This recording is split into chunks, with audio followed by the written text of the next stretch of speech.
The drawing robot really helped me to do a lot of drawings every day.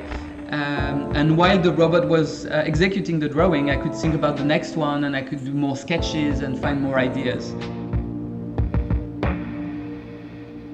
The drone films the landscape from a lot of angles and it gives me a 3D scan.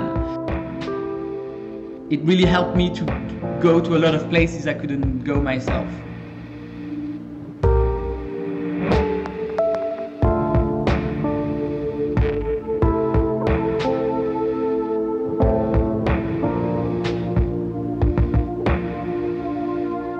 I started being a lot more sensitive to the elements around me, and that gave me a slightly better understanding of, I guess, my relationship with nature and by extension with the cosmos. And after a couple of weeks taking pictures and doing a lot of thinking, I found that the nature is so amazing that we should probably do a little better to protect it and preserve these amazing places.